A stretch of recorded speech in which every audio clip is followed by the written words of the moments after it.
quando a gente está apresentando, a gente termina não vendo as pessoas que estão aqui, tá certo? Então, como meu colega me apresentou, eu sou Cessa, né, professora Maria da Conceição dos Reis, mais conhecida como Cessa Reis, e tenho trabalhado com formação de professores durante muito tempo, né? Eu sou pedagoga, eu sou mestra em educação, sou doutora em educação, trabalho com programa de pós-graduação em educação da UFPE, então sou pesquisadora nessa temática. Já fui militante de movimento social negro, de um grupo chamado Centro Solano Trindade, no Recife. Eu sou de Camaragibe. E praticamente toda a minha vida de militância acadêmica é voltada para discutir essa temática, né? Temática das relações étnico-raciais. Então, é daí que vem toda a minha experiência do movimento negro, que eu fiz parte, né? Da década de 90, 94, eu acho que foi quando eu comecei a fazer essa militância no movimento social e entro na universidade e começo a fazer pesquisas nessa área, né, a partir da universidade. Então, esse é de onde eu falo, né, para vocês já conhecerem um pouquinho de onde vem a minha fala. Deixa eu agora apresentar aqui o slide.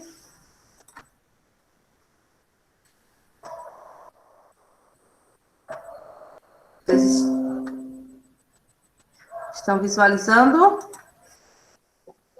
Estamos sim. Tu só precisa botar ele em tela, isso, em modo apresentação.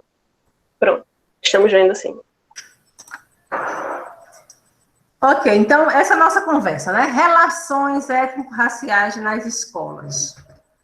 E aí, esse é o meu grupo, o grupo que eu participo, o grupo que a colega apresentou, o Laboratório de Educação das Relações. Essa internet é boa. Étnico-raciais, né? Então, aqui nós temos alunos da graduação, aqui nós temos técnicos da UFPE, nós temos pessoas de fora da universidade e alunos de mestrado e doutorado nesse grupo. Aqui não está todo mundo, mas é em média umas 20 pessoas hoje no nosso grupo. E aí, assim, para a gente problematizar essa conversa de hoje, eu trouxe algumas questões, né?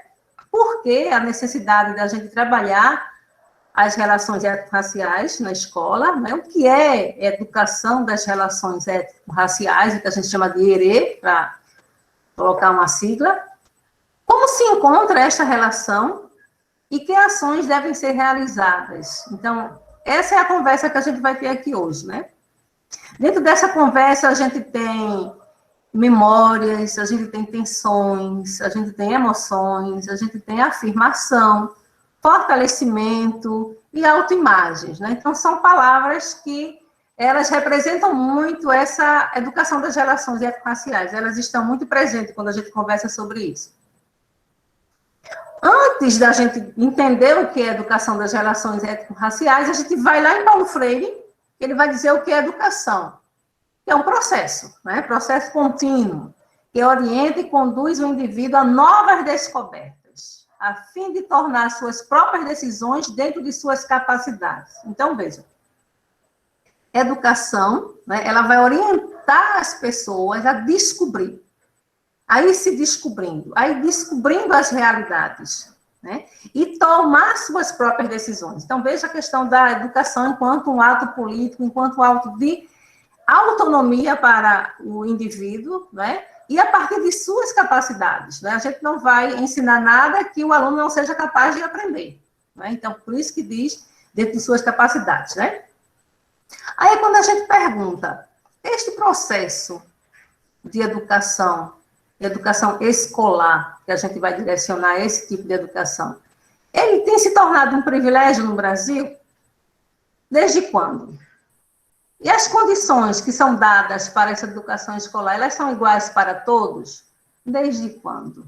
Então, são essas perguntas que a gente vai fazendo, e a ideia é que a gente, eu fazendo aqui, pensando nas minhas memórias, e vocês ouvindo aí, pensando nas memórias da gente, né? Essas condições de privilégios e a condição de igualdade na educação de uma forma geral, né?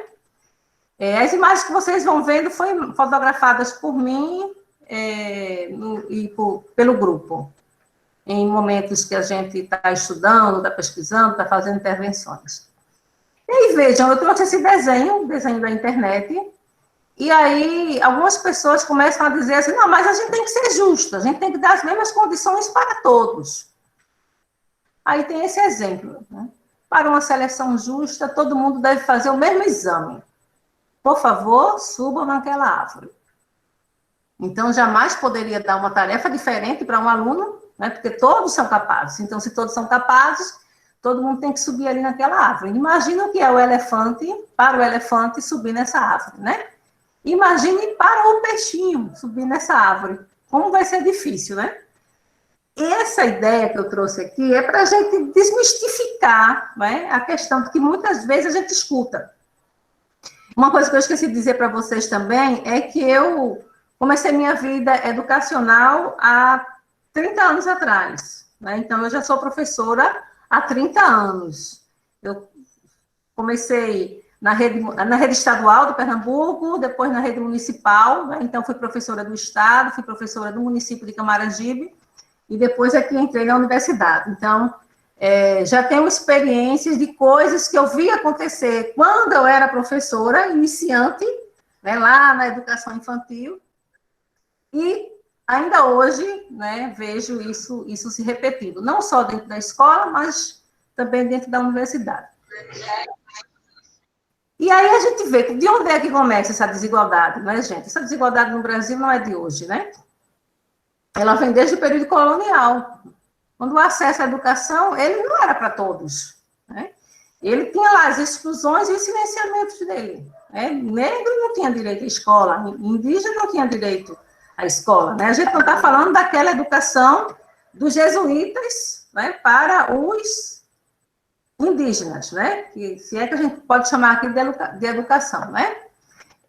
Mas quando surgem os primeiros modelos de escola, o negro não tinha direito, a negra não tinha direito, né?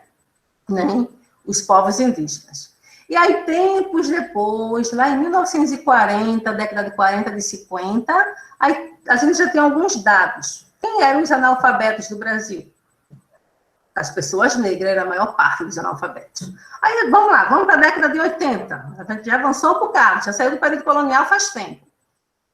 O censo escolar aponta uma grande evasão de crianças negras. Ora, mas cadê? A escola não é para todo mundo? E por que a criança negra não está na escola, né? Aí a gente vai para 2018. Aí o IBGE diz o seguinte, que 55,8% dos brasileiros se declaram negros e negras. Olha que legal.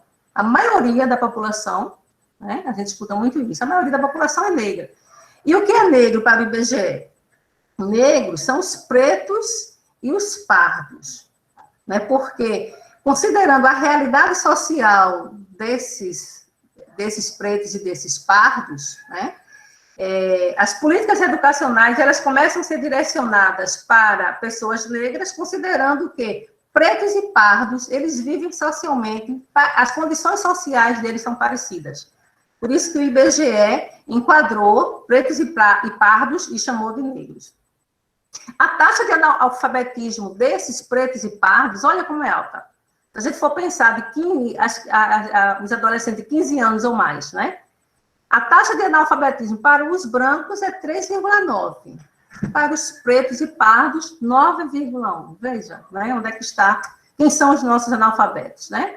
E a frequência escolar também é uma situação complicada. De 11 a 14 anos, a gente tem de pretos e pardos 84,5%, né? Sem frequentar as escolas. Então, o que é que a gente conclui aí? Que nós temos noção dessa realidade? Né? Será que nós, educadores, veja a responsabilidade que é nossa, né? Não só nossa, mas é de todo um conjunto, né? Da educação no Brasil. Mas é nossa porque somos nós que estamos ali diretamente com aquela criança, né? Nós temos a noção dessa realidade ou preferimos nos esconder na ideia de quem repete a frase assim? Mas essa questão, ela é social, ela não é questão racial. Até porque não existe racismo no Brasil. Né? O racista é sempre o outro, nunca a gente, né? A gente não. Eu namoro com negro, né? A minha filha namora com negro, eu não sou racista. Então, tudo é para justificar, muitas vezes, os atos, né? Que a gente não é, né? De que essa questão no Brasil, ela não tem nada a ver com a cor, ela tem a ver com a pobreza no Brasil, que é muito grande. Então, por que será, né, que os pobres, em sua maioria, são negros? Por que será que a maioria das pessoas que moram nas favelas são os negros? Por que será que a maioria das pessoas que estão nos presídios são negros? Por que será tudo isso, né? Essas são questões que a gente precisa analisar, né, para saber de onde é que vem essa origem. E ela vem do racismo que é estrutural. Ele está tão estruturado na mente da gente, na vida, nas condições, nas instituições, está tão estruturado que a gente nem percebe muitas vezes as coisas que acontecem. Por exemplo, quando uma mãe dá tchau para uma criança, não é? Ela vai dizer, até mais tarde, filho. Pronto, isso aí, o menino foi. Já a mãe negra, olha o que ela tem que dizer. Os cuidados que ela tem que dizer para a criança. Se entrar em uma loja, deixe as mãos sempre aparecendo. Não feche a cara. Se a polícia aparecer, seja super educado. Não fale muito alto. E se alguém te ofender, não revide. Espero que você volte para casa hoje. O que será, né, que ela diz tudo isso? Tem que estar alertando os seus filhos negros, né? Muitas vezes a gente não sabe a dor que é de uma mãe que conhece a realidade do que é ser negro, né? Dos filhos jovens negros, né? Da quantidade de jovens pretos que morrem só por, de repente, botou a mão no bolso quando estava dentro de uma loja, sei lá, né? Ou a polícia olhou desconfiado para ele e vai lá e mata. Os casos que já aconteceram, né? E que recentemente têm acontecido e têm marcado muito as reivindicações da sociedade, né? Tanto aqui como nos Estados Unidos, como vocês têm acompanhado. E aí eu pergunto, assim, o que é que a gente sempre escuta na escola sobre as pessoas negras? E essa questão, eu perguntei em uma roda de professores, que aí está, numa formação que a gente fez. E quando a gente é criança, aí eu queria que vocês fizessem esse exercício, né? As mulheres negras que estão aqui, os professores negros que estão aqui, né? As pessoas brancas que vão lembrar de coisas que ouviu e até que disse, né? Que a gente também disse já um bocado de coisa, né? A gente não fica por trás também, não, né? A gente termina dizendo, quando a gente é criança, principalmente, né? O que é que a gente escutou quando a gente era criança e a gente continua escutando, gente? Veja. Vai pintar esse cabelo, menina? Então, isso não só de colegas, mas de professores também, né? Professora, ele disse que o meu cabelo é de tuim e que eu sou negro fedorento. O outro diz assim, cuidado, ela é macumbeira. O outro diz, só podia ser negro. Aí, eu queria que vocês fossem, quem puder, fosse digitando aí, que daqui a pouco eu olho, quando eu parar essa apresentação aqui, eu vou olhar. O que é que você, professor, você, professora, já escutou sobre as pessoas negras dentro da sua escola que você está hoje? Vamos lembrar de quando a gente era criança, não, vamos lembrar de agora. O que é que você já ouviu sobre as crianças negras, sobre as pessoas negras, as crianças, adolescentes que vocês têm trabalhado, e os jovens e adultos que vocês têm trabalhado, né? Escreva aí, por favor, daqui a pouco eu dou uma olhada, ok? E aí, veja, mas a população negra, ela não tem ficado calada diante de toda essa situação, de todo o racismo estrutural, de toda a discriminação.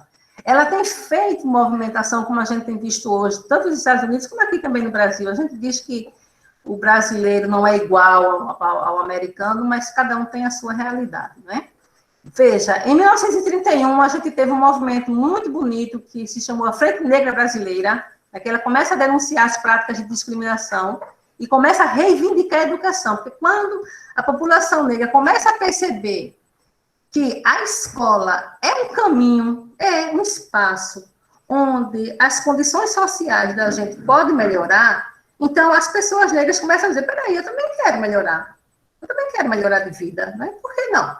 E aí começa a reivindicar a educação. A gente também quer educação. Aí, em 1945, intensificam-se reivindicações do movimento negro, para que a realidade comece a mudar. As políticas sociais e as políticas educacionais começassem a mudar. E a partir da redemocratização do Brasil, em 1945, né? Mas depois veio a ditadura.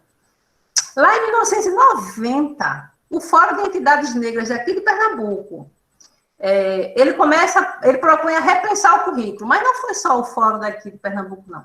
Vários fóruns a nível estaduais e municipais começam a reivindicar para que o currículo seja modificado, porque a gente começa a perceber que a criança começa assim, a criança negra começa a entrar na escola, ok, tudo bem, mas quando ela começa a entrar na escola, a família, a população negra, o movimento negro começa a perceber que a escola é uma das maiores instituições de disseminação do preconceito racial. Imagina, não é? A escola, o quanto a criança sofre, a criança negra sofre dentro da escola. E aí a gente aqui em Pernambuco, começa a reivindicar, né, a discussão sobre a história afro-brasileira e africana.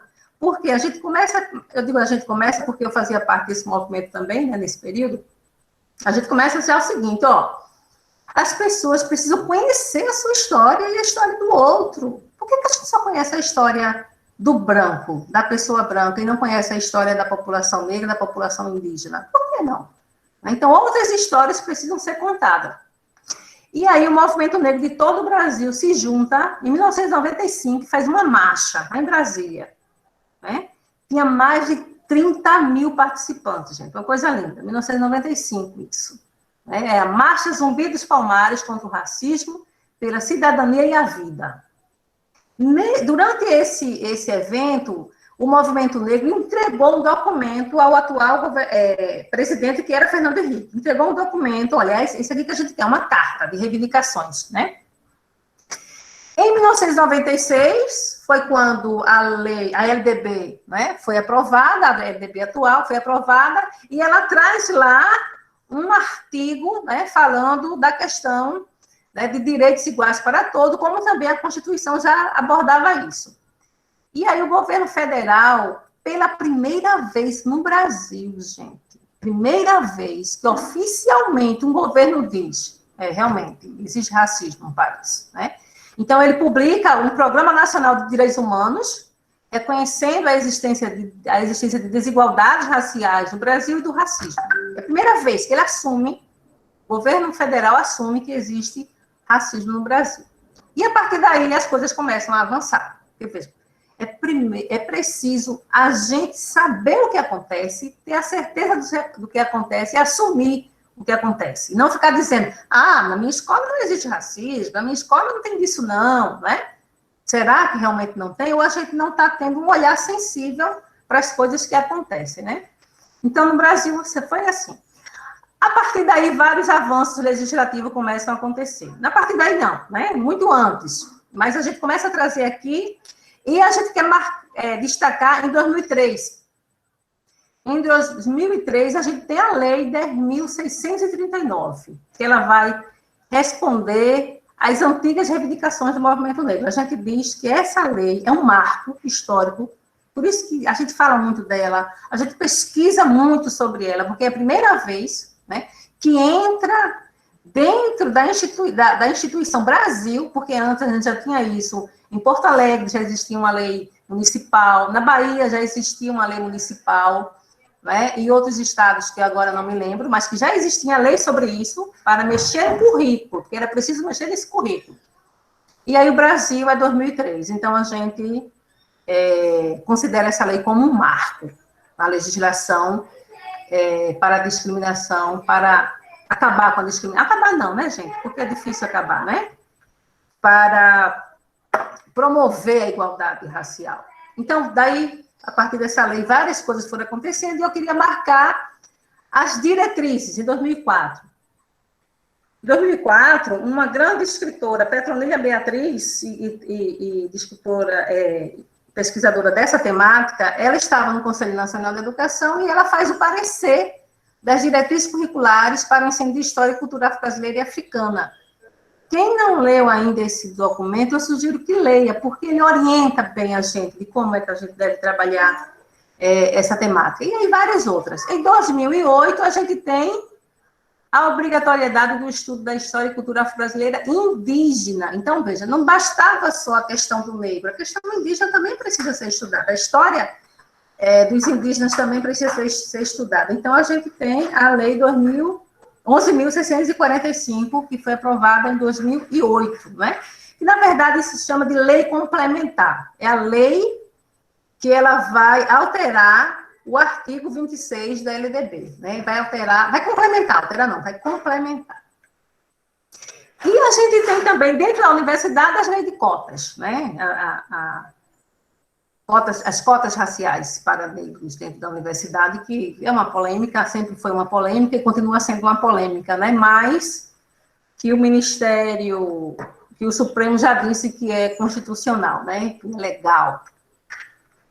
Aí, veja, e aí chega essa lei na escola, sem os professores terem formação, porque eles não aprenderam isso dentro das universidades, né? Vocês, quando vocês fizeram o curso de formação inicial de vocês, tenho certeza que vocês não tiveram nada sobre isso, e agora, como é que vai conseguir dar conta de ensinar sobre isso, não é?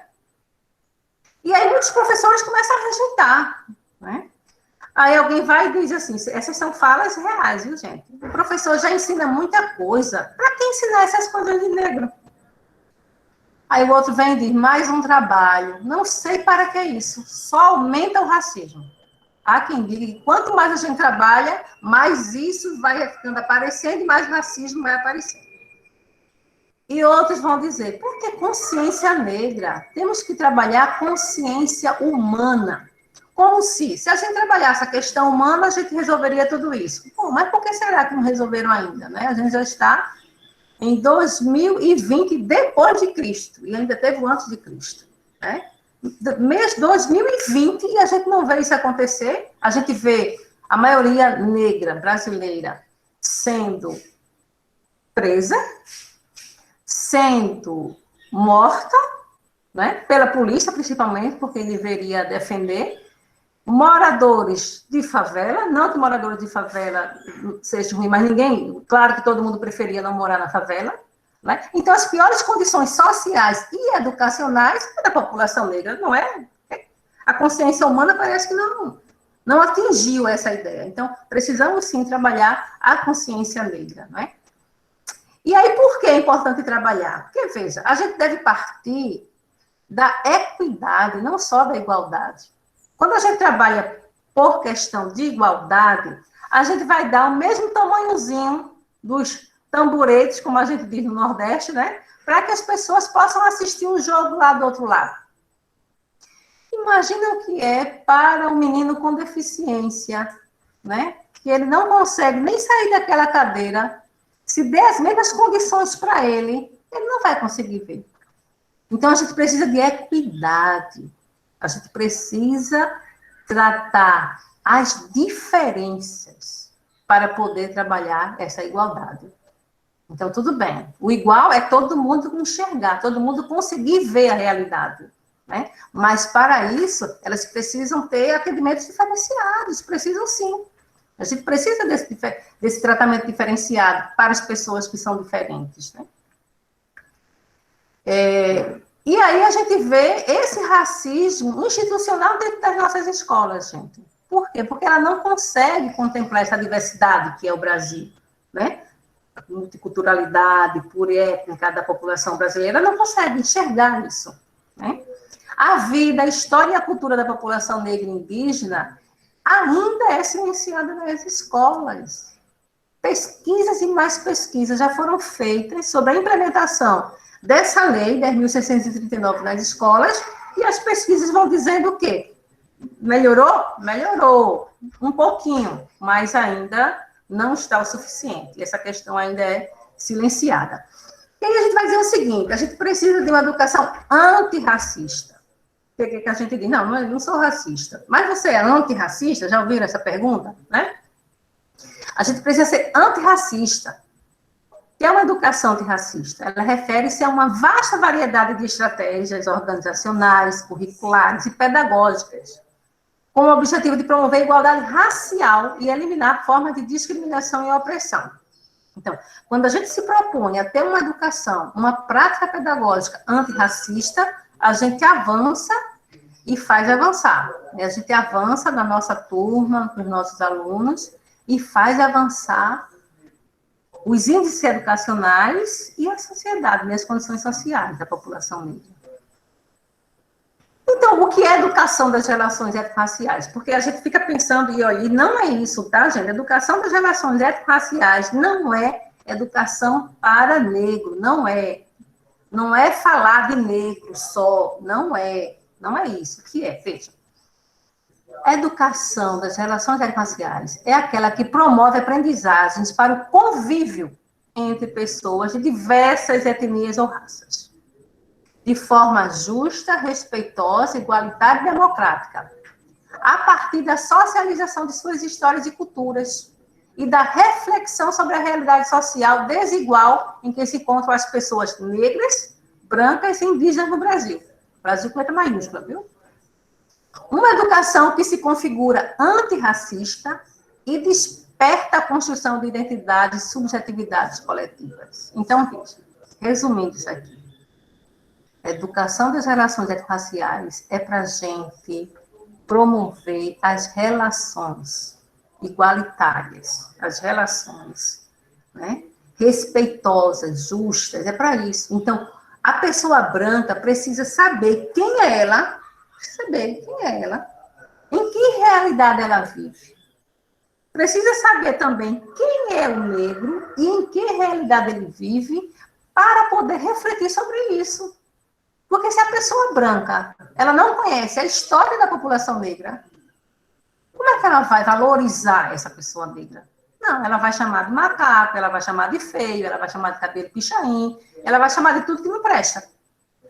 Inclusive, a própria criança negra, ela vai pensar que realmente ela não presta, né? Porque tudo que não presta é preto, né? É dito para ela, né? É sujo. Imagina, é sujo, não presta. Como é que uma criança negra vai querer dizer, eu sou negra, vai querer se valorizar? Porque ela sempre escutou que é coisa ruim, né?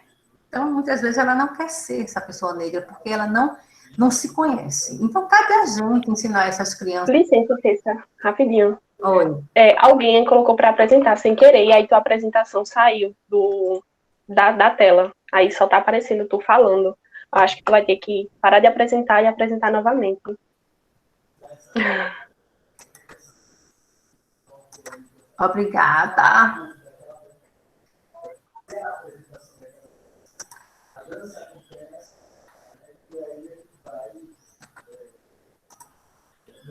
E qual é o objetivo, então, da educação das relações étnico-raciais? É divulgar a produção, o conhecimento, as atitudes, as posturas, é mostrar, né, a valorização dessa identidade da população negra. Esse é o objetivo. Educar para a pluralidade étnico-racial, né? E qual o papel, então, de cada um de nós, educadores? Vocês aí na educação básica e eu aqui no ensino superior. Primeira coisa, gente, a gente precisa estudar, né? A gente não sabe muita coisa. A gente não sabe porque a gente não aprendeu. A gente não sabe porque a família da gente também, né? Não dizia muita coisa. Também muito preconceituosa em alguns casos, em muitos casos. Então, vamos estudar sobre isso. A gente não deve negar a história da educação. A história da educação, ela foi uma historiazinha muito macabra, né, na nossa vida. Ela sempre privilegiou a elite, né, e os brancos. A gente precisa conhecer a realidade dos nossos estudantes. Quem é João? Quem é Maria? Como é que vive essas crianças nas suas condições sociais, emocionais, né?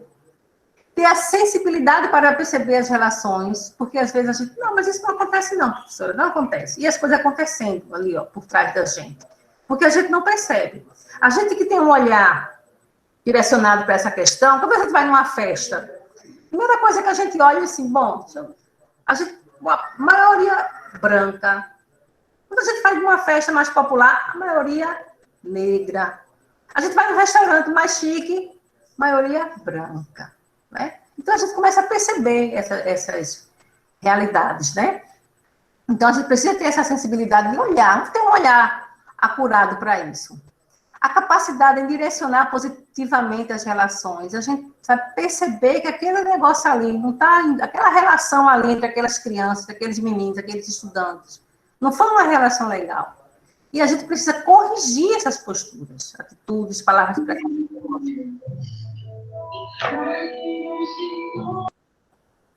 Dar visibilidade a essas questões, a cultura e a história das pessoas negras dentro das escolas. Discutir sobre racismo, né, racismo na escola. Discutir isso que vocês estão fazendo aqui agora. É muito importante. Resgatar a identidade, elevar a autoestima das crianças negras, dos jovens negros nas escolas é muito importante. Ô, dona Maria. Diga. Aqui é professor Romero, Educação Física da Escola Santa Rita. Oi, Romero. Tudo bem? Tudo. Olha só, dentro da prática esportiva, sobre essa questão de racismo, tanto no cenário mundial como brasileiro, hoje nós vemos coisas muito diferentes, né? Porque se nós pegarmos a própria história das práticas esportivas, nós temos grandes negros, certo? Como fonte de inspiração, como os atletas modelos. Eu posso citar vários. Serena Williams, do tênis, né? Entendendo?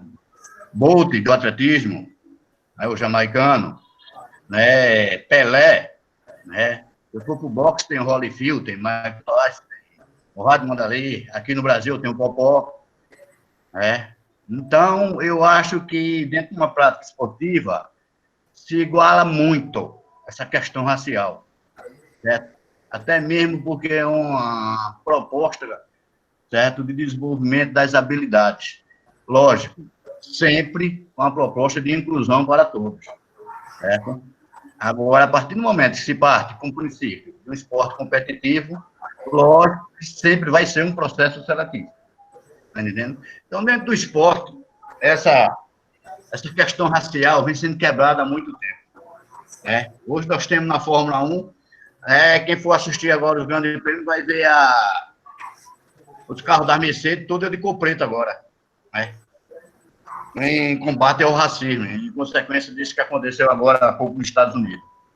Então, esse processo racial, a gente deve trabalhar muito, principalmente dentro da escola, certo? Uma desconstrução de tudo isso, certo?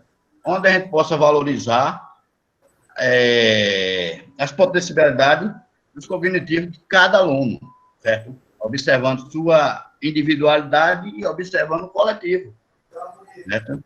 Onde a gente possa desenvolver, certo, essas habilidades dentro de um processo pedagógico. Certo? Agora, para isso é preciso ter inspiração, motivação, dedicação, certo? E aprendizado. Certo? Então, essa colocação que eu coloco, né, porque dentro da sala de aula, dentro do processo da prática esportiva ou do movimento corporal, certo? O esporte não vê muito, não tem muito esse olhar para o racismo, e sim para as habilidades dos alunos, certo? É isso que eu tenho que colocar nesse momento, porque se a gente puxar a história, certo? Né, eu acho que a senhora conhece a grande vitória de Jesse Owens nas Olimpíadas de Munique, né? Entendendo? Onde o próprio Hitler se rendeu. Né? Então, há histórias negras que são motivadoras, são incentivadoras, não só para os negros, para os brancos também. Viu? Então, é essa colocação que eu estou fazendo dentro da prática esportiva. Ok, Romero, vamos conversar sobre isso. Eu estou terminando, aí a gente vai conversar, ok?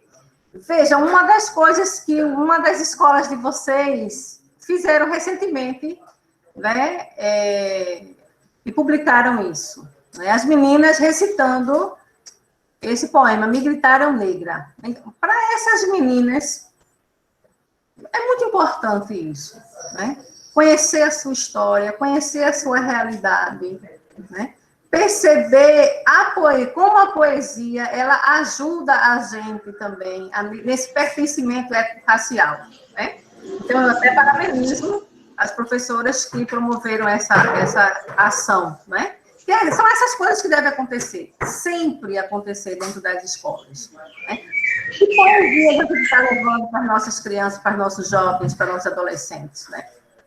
Será que nossos jovens, nossos estudantes, de uma forma geral, eles conhecem autores e autoras de letras? Será que conhecem? Então, são coisas que a gente precisa mostrar para que eles conheçam, para a gente também, né? Por isso que a gente precisa ir atrás. E, para finalizar e a gente começar a conversar, a prática pedagógica, as últimas considerações, a prática pedagógica para a educação das relações étnico-raciais deve fazer parte de todo o processo de ensino e aprendizagem.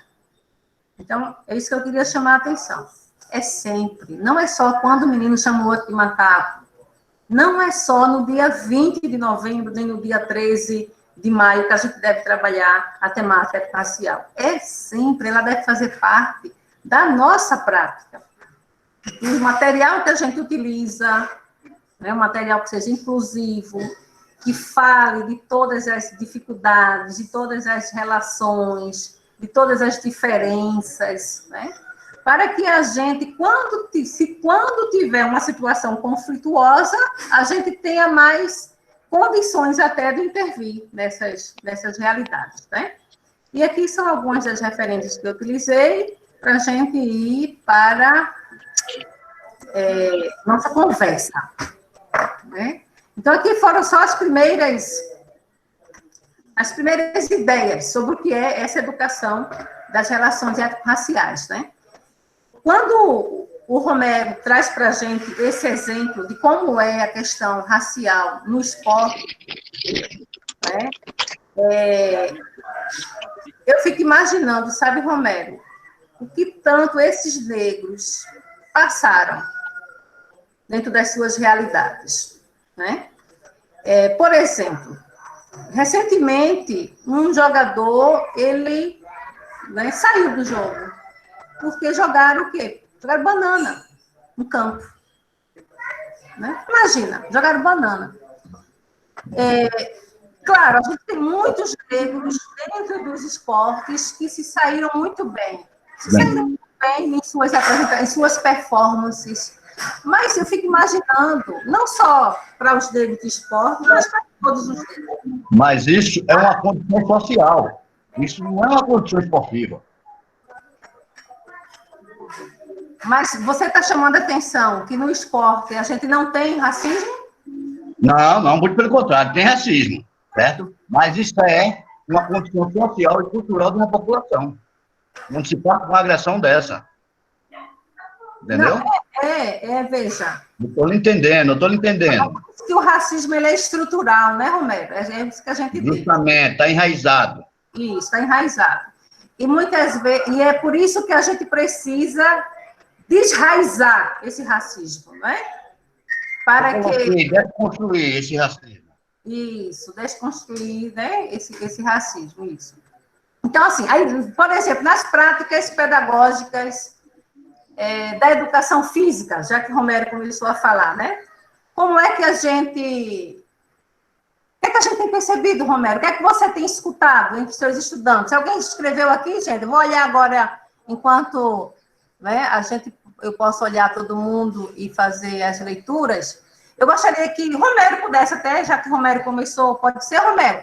Romero, o que tu já ouviu dos teus estudantes sobre essa questão do racismo?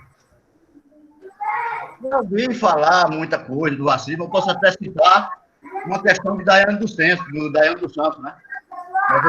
Né? Muita gente chegou a dizer, né? Você não quer saber quem foi que ensinou ela a pular, quer saber quem ensinou o macaco a falar. Entendeu? Certo? Mas é uma total ignorância. Nós vemos certo pertinente nesses comentários. Tá entendendo? Mas dentro da educação física, certo? Todos têm a oportunidade de trabalhar igualmente. Todos têm. Inclusive, as equipes são formadas por pretos e brancos, certo? Há uma sociabilização entre eles. Há uma busca do resultado entre eles, certo? Há uma motivação de um, certo? Apoiar o outro para chegar ao resultado. É assim que funciona dentro da educação física, da prática esportiva, dos movimentos culturais. Ô, Romero, tu tem algum exemplo de algo que aconteceu nas tuas aulas e uma intervenção que você precisou fazer? Ou alguma coisa que você tenha levado para discutir sobre o racismo no esporte, por exemplo? Olha só, o que eu levei para discutir uma vez é que a função morfológica dos negros, isso foi um trabalho feito com o professor Carlos Alberto Silva, na Universidade de Campinas, tá entendendo? Porque ele tem mais... Porque os negros morrem mais de infarto. Isso foi um trabalho científico, certo? No qual eu tive uma pequena participação, certo? Que morrem mais de infarto do que os brancos, tá entendendo? Por uma questão funcional, porque tem mais hemácias vermelhas no sangue do que o próprio branco, tá entendendo? Sobre a questão de levar para as aulas esse debate, tá entendendo? Eu não vejo muito, porque todos são tratados igualmente, certo? E, às vezes, o negro sobressai sobre o branco, nas práticas de esporte, certo? Às vezes, é uma superioridade do negro. É o que a gente vê muitas vezes, dentro da prática esportiva, dentro do movimento corporal, tá entendendo? Então, isso para falar dentro da área da educação, não é que não existe. Lógico que existe. Existe nos demais setores, porque na educação física não, certo? Mas é verdade que na prática de esporte hoje é tudo muito igual, certo? Principalmente quando o negro apresenta uma habilidade maior, todos querem ele no time, certo? Então não há aquele preconceito direto, tá entendendo? O que pode haver um preconceito é extra-quadra, extra-prática esportiva, mas isso nós trabalhamos justamente para essa desconstrução, onde todos são iguais, certo? O que vai caber aí é o desenvolvimento de cada um, certo? Aí é que entra a ação pedagógica, certo? Na fomentação do profissional. É aí que se deve intervir pedagogicamente. Tá me entendendo? Tô entendendo, Romero. Pena que você não tenha nenhum exemplo para dar de algo que tenha acontecido nas suas aulas. Por exemplo, eu estou lendo aqui... Porque, realmente, sobre isto... Romero, não tenho. Não sei se tu acompanhou as coisas que os colegas escreveram aqui, as tantas coisas que se escuta, não é, dentro da escola sobre o negro e a negra, não é? E o que a gente tem feito, né? Então, vamos ouvir outros colegas diante dessas coisas. Oi, Romero, diga. Vamos esperar um pouco, então, conclua. É uma realidade. Não é, mas eu estou dizendo que quando se parte com uma prática esportiva, onde a habilidade do negro sai, certo? Se sobressai sobre os demais, certo? Ele se torna um Pelé, todos querem no time. Tá entendendo? E a gente sabe que para fazer um time, ninguém quer fazer um time de perna de pau, só quer os melhores nesse processo seletivo. Tá entendendo? E aí, não tem. Aí todo mundo vibra junto com ele. Isso. Gostaria muito de ter um exemplo para ser dado durante as minhas aulas, certo? Mas realmente eu não me recordo disso. Olha que já são 25 anos de profissão. Uma experiência em colégio particular de Recife, Decisão, Americano Batista, a própria Universidade Federal, né? Departamento de Educação Física, tá entendendo? Mas não me recordo de presenciar algum caso de racismo, certo?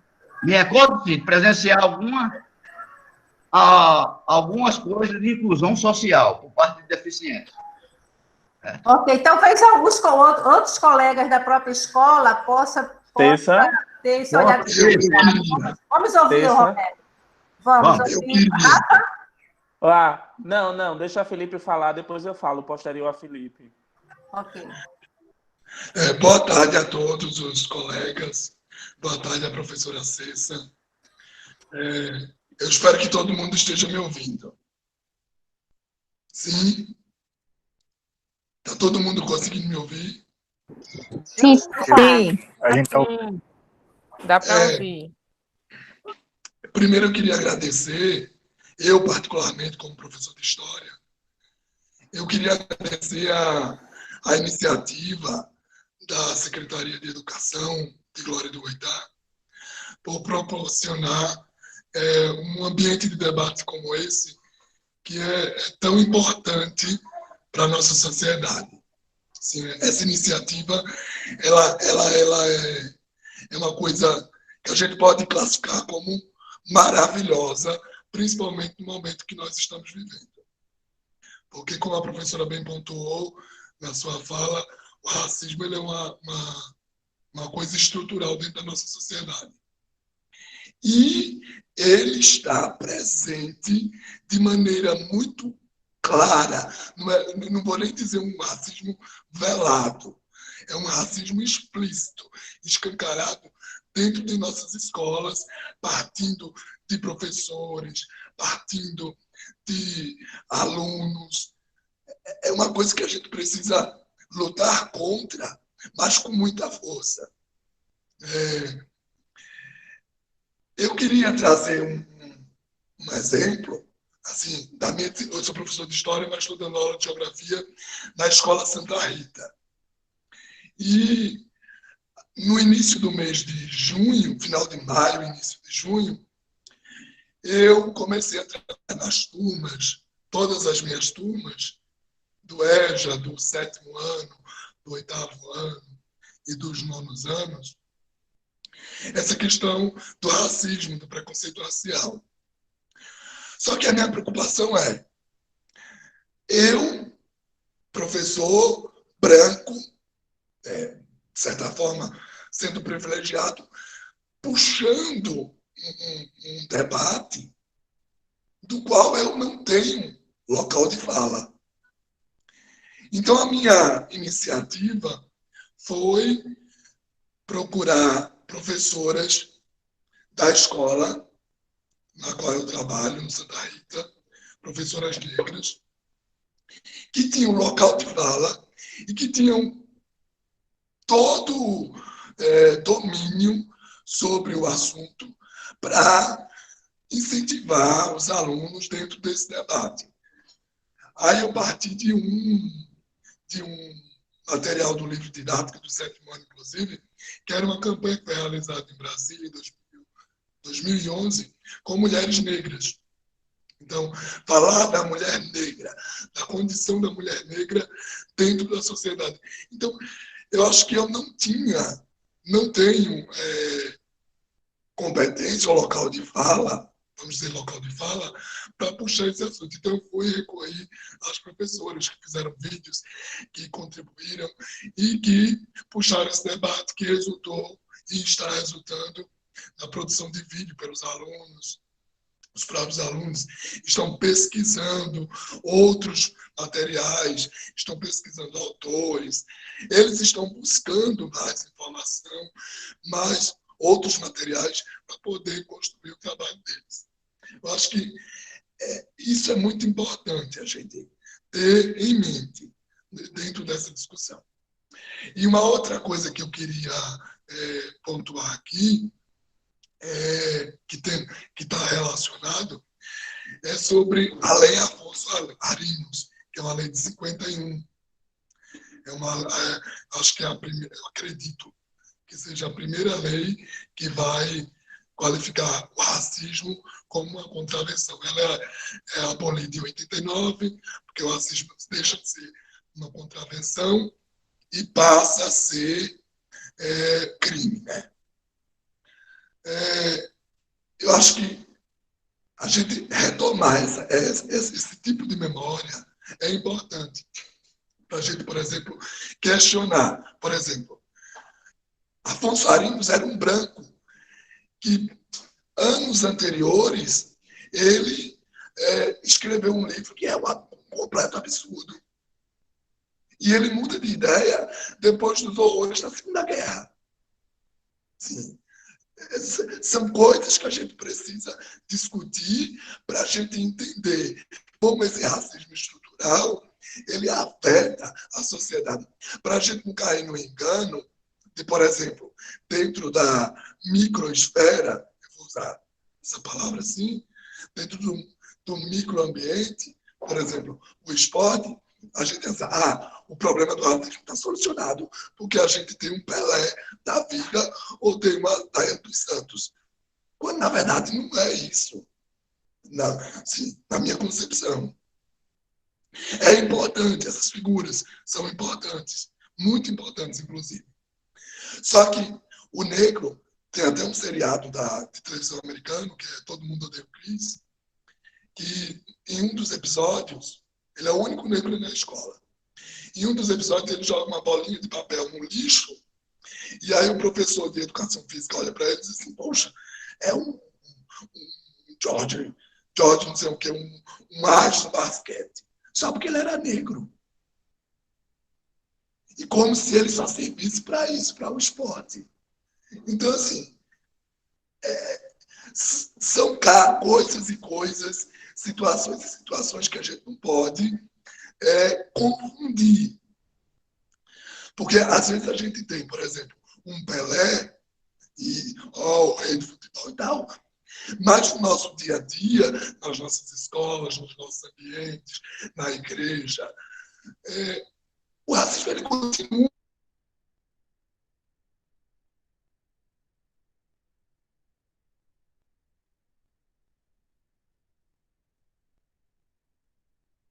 Travou, não é, Felipe? Está travado, Felipe. Parou.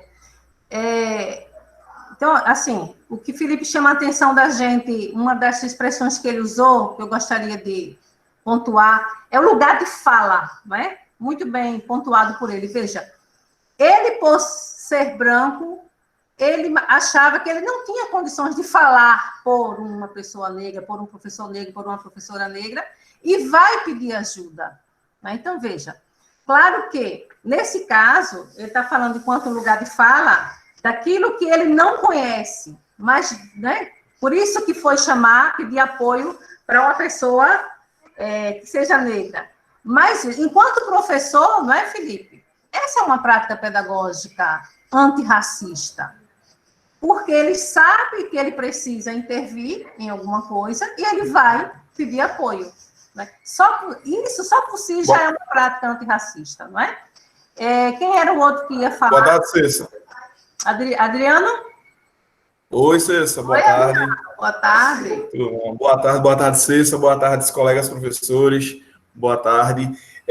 Desde o início eu venho acompanhando, na semana passada nós tivemos também um debate muito bom, né, falando sobre racismo, e hoje você trouxe um complemento que talvez faltava, né, que a gente hoje conseguiu ainda instigar um pouco mais o debate sobre o racismo. E assim, você pediu experiências, né? Os professores, eu acredito que tanto eu como os meus colegas professores, nós todos os dias convivemos, né, com diversos tipos de pessoas, e assim, realmente o racismo estrutural, ele existe e ele está impregnado no nosso dia a dia, infelizmente, mas não é só na escola, porque o que precisa também ser trabalhado, além da escola, além da escola, fora, né? Além das paredes da escola, que deveria também ser trabalhado. Nós, eu acredito que professores, nós estamos lutando sempre para fazermos a nossa parte. E talvez seja pequena, Cissa, mas eu acredito que nós fazemos a nossa parte. Eu vou trazer para vocês uma experiência, né, que outras vezes eu já também conversei falando sobre racismo, falei com outras pessoas. Eu sou professor, eu fiz o curso de História, decidi fazer o curso de História e depois decidi me especializar na cultura afro brasileira e indígena, né? E principalmente pela questão afro, porque eu sou apaixonado pela questão afro-brasileira. E assim, na faculdade, para você ter noção, a questão do negro mesmo, nas turmas de universidades, ainda eram muito poucas. Eu comecei o curso em 2013, e olha que a gente já vem lutando há muito tempo, né, justamente pela oportunidade do negro dentro das instituições, tanto públicas como também privadas, Cissa. E para você ter noção, e para os colegas também terem noção, a dificuldade de encontrar dentro de um universo acadêmico pessoas negras, né, é muito grande, né, e ainda é muito grande, mesmo mediante as cotas que são oferecidas. Você mostrou e trouxe para a gente aqui, muito importante, o gráfico. Eu acredito que os colegas professores também viram o gráfico, né, e o gráfico ele justamente demonstra que onde é que está mais frágil? Onde é que está mais frágil é que o analfabetismo, né, ele pega, de certa forma, uma grande parte da comunidade negra. Então, assim, eu acredito que devemos buscar, mesmo os governos, os últimos governos, dando essa prioridade à questão da educação desses negros. Nós que moramos no Nordeste, Cessa, nós sabemos a dificuldade, né? E se a gente for olhar naquele gráfico que você mostrou para a gente, aqueles dados, a gente vai ver que é aqui no Nordeste onde se concentra a maior população negra do nosso país. E é aqui onde se concentra a maior taxa de analfabetismo também no nosso país. Então, assim, juntando tudo isso, eu acredito que nós estamos construindo, sabe, uma casa, a gente está fazendo a base dela, dessa casa, para que a gente construa ela. Ou uma casa não, que eu não vou pensar pequeno, mas que a gente consiga construir esse castelo. Esses debates que nós estamos trazendo, ouvi o colega professor, os colegas professores trazendo aqui também debates importantes, inclusive o colega professor que trouxe falando um pouquinho sobre a educação física e também a questão negra dentro, né? Isso é muito importante. Claro que, como ele falou e como os colegas observaram,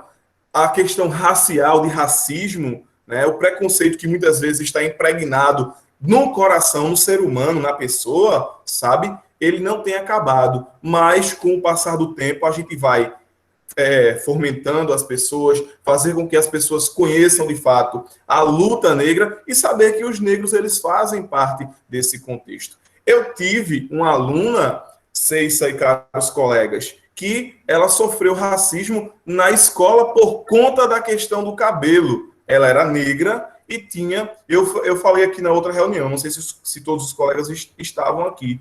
E por ela ter um cabelo grande, né, daqueles africanos, afro-brasileiros, que as meninas gostam de usar muito, e ela sofreu esse tipo de preconceito. E nós, da escola onde eu trabalho, né, a gente teve que tomar uma medida que não é em glória do Goitá, mas nós tivemos que tomar uma medida. Foi a partir daí onde nós elaboramos um projeto, né, contra o racismo e colocamos os nossos alunos para aprender mais, sabe? Então, eu acredito que nós estamos construindo esse castelo que a gente deseja. Talvez a gente passe 100 anos, 200 anos, mas eu acredito que nós iremos conseguir barrar, nem que seja minimizar a situação do racismo no nosso país. A luta, Cessa e caros colegas, não é uma luta que vai começar agora e a gente vai ter resultados do dia para a noite. Mas a gente tem que lutar constantemente. E eu digo a você, porque Cessa, como faz parte de um movimento, né, um movimento negro, e outros colegas também que fazem parte do movimento negro, a luta não para. A luta vai sempre continuar. Então, nós precisamos, sim, nos unir, dar as mãos. Não importa a cor da sua pele. Todas as peles são importantes, mas por nós, aqui no Brasil especificamente, termos o racismo estrutural impregnado por conta dos nossos ancestrais, que na minha concepção, a forma como vieram não, mas na minha concepção, essa miscigenação é positiva, porém a gente tem que tirar, Cessa e caros colegas, né, esse racismo aí que tem no coração das pessoas. Obrigado pela oportunidade. Obrigada, Adriana. Professora. Para você, certo? Professora? Suzinete, eu passo já para você, ok? Ok. Só para comentar algo que a Adriano chama atenção, e dizer, né, Adriano, que não é porque o racismo é estrutural, gente, é estrutural, já está na estrutura, que a gente vai deixar acontecer. Não é? É estrutural? Mas ele pode deixar de ser. E cabe a nós, educadores, isso, não é? Então, isso é muito importante, você chamar a atenção dessas coisas que você falou, Adriano, né? E ter essa consciência. César, só um complemento. Nós, educadores, também, né? E, principalmente, é aquilo que eu falei, nós somos os pontinhos, mas eu acredito que o resto da sociedade em si, a partir do nosso trabalho, nós podemos começar, mas a sociedade, o resto da sociedade em si, também é muito responsável, né, por isso. Mas, olha, a gente está falando aqui de escola, não é? Sim, é de escola. Mas, assim, só também para não sobrecarregar os professores, que é só para eles. Mas a ideia, né, Adriana, é a gente pensar assim, na nossa prática.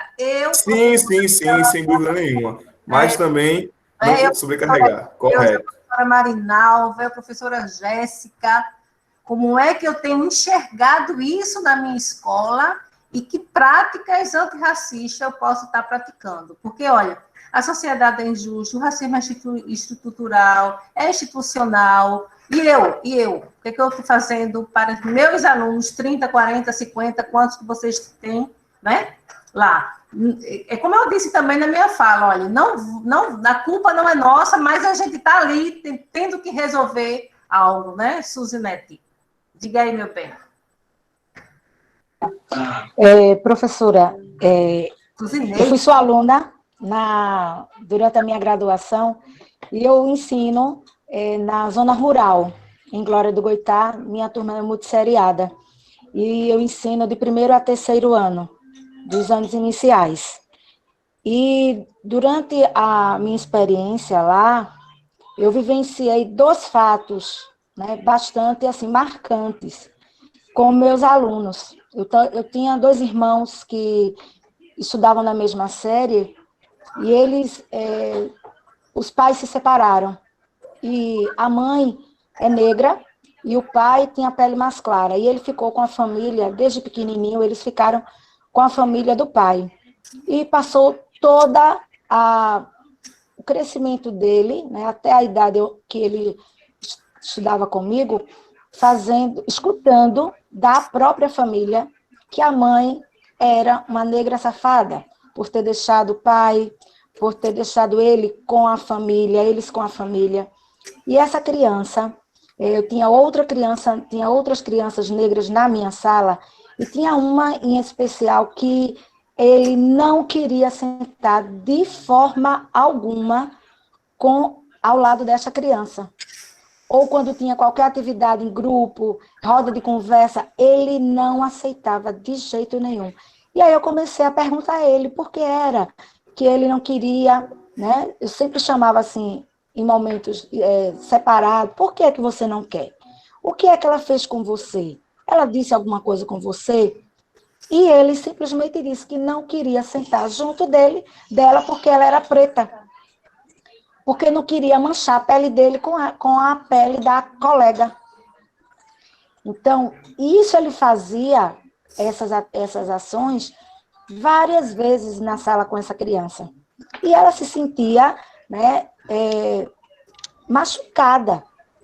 Aí você vê, eu sendo professora dele, negra, e dizia, então, você também não gosta de mim, porque eu sou negra.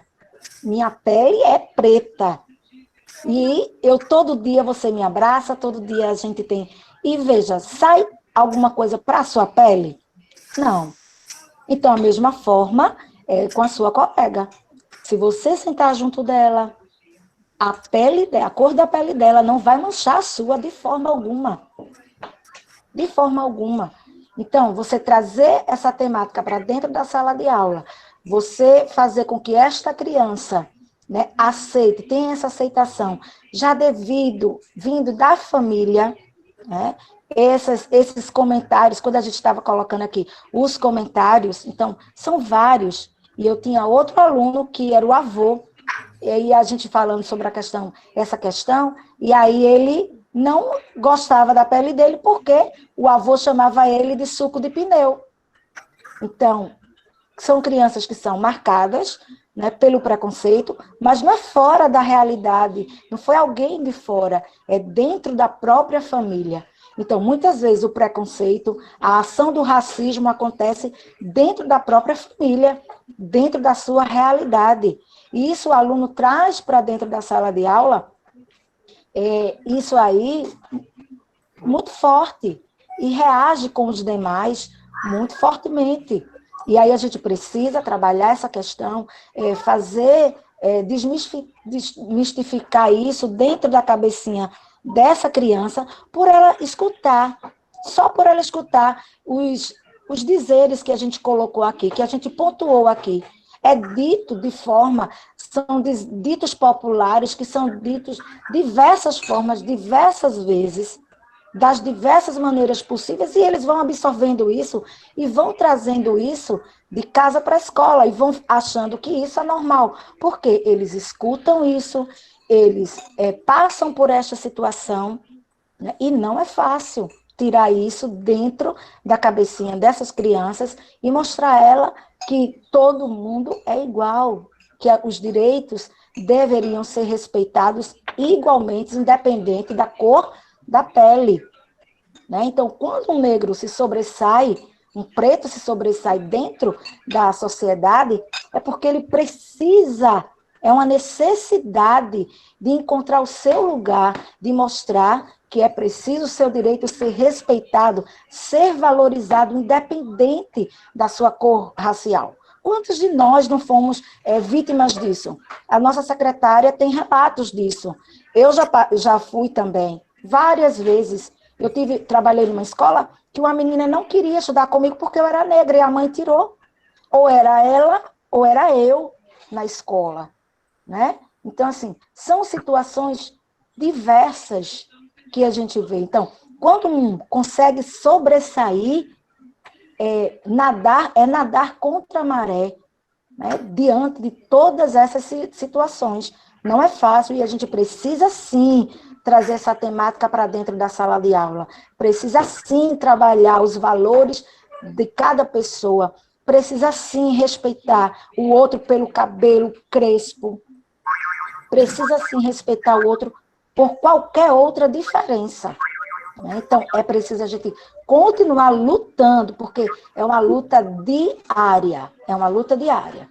Né? Então, assim, é algo que a gente precisa mesmo trazer à tona e trazer para as salas de aula, trazer para as nossas reuniões, debates que precisam ser instigados sempre e trazer soluções para dentro da sala de aula, para que a gente possa lutar contra o racismo que acontece ainda, não deveria, mas ainda acontece, e de forma latente, não é disfarçado, né? Não é disfarçado, a gente tem visto que não acontece de forma disfarçada.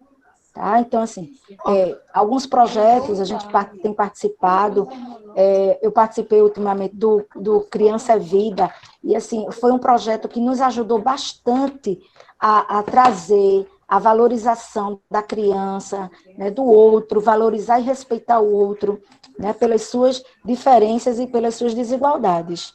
Né? Então, assim, a gente precisa sempre estar trazendo isso à tona, porque é uma situação que, infelizmente, ainda é comum no meio da educação. Obrigada. Obrigada. Cissa? Oi, Rafa, daqui a pouco. É Rafa o próximo, então, não é? Olha, se vocês também quiserem ir colocando o nome de vocês, dizer eu quero falar, e a gente até organiza melhor o tempo, não é? Até para saber quantas pessoas querem falar, para a gente saber a hora que a gente sistematiza, viu? Se vocês colocarem assim, eu quero falar, aí eu vou dando uma olhada e vou controlando o tempo até, né? Porque a gente está deixando as pessoas falarem livremente, não é? Mas se tiver muita gente, a gente vai controlando. Suzy, é um prazer te encontrar aqui. Suzy foi minha aluna quando eu era professora lá da Facol. E eu gostava muito de ser professora de Suzy. E Suzy...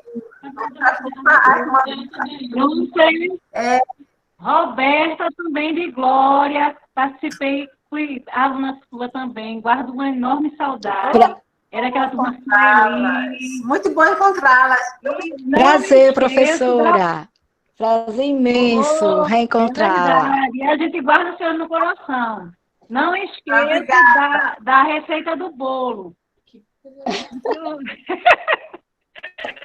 Que mexeu com a perna de alguém que era muito fininha.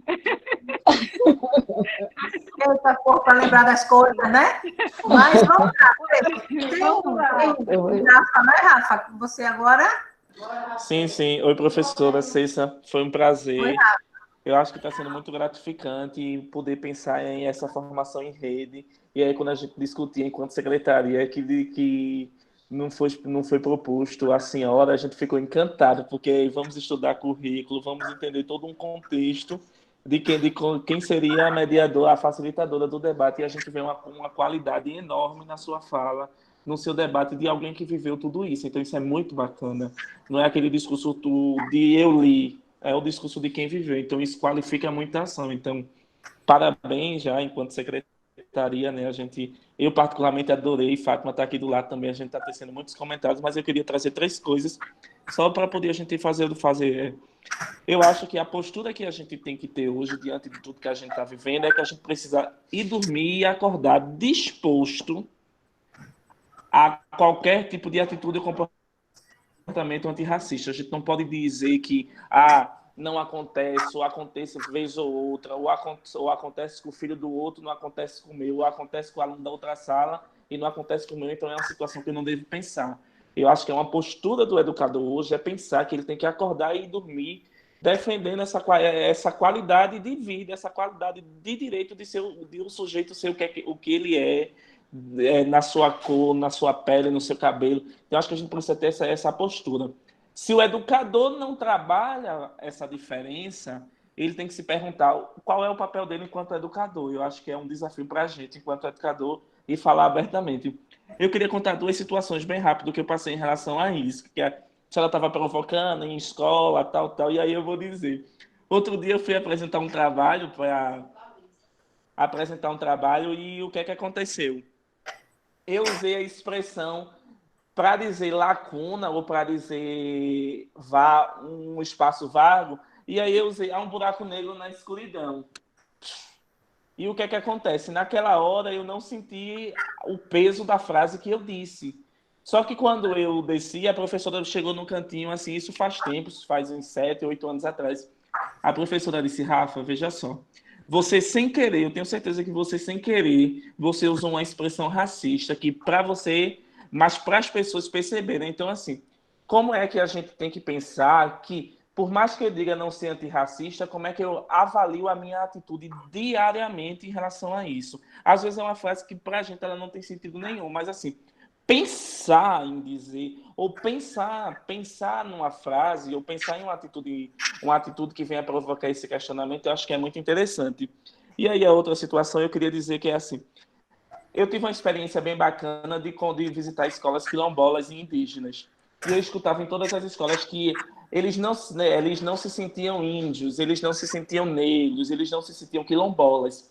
Então, a gente, enquanto educador, precisa dar ferramenta ou dar subsídio para que essas crianças se autoconheçam, se autovalorize, e até então eu posso, de fato, dizer mesmo assim, com o autoconhecimento dela, ela vai dizer, eu me conheço, eu sou negro, eu sou feliz por ser negro,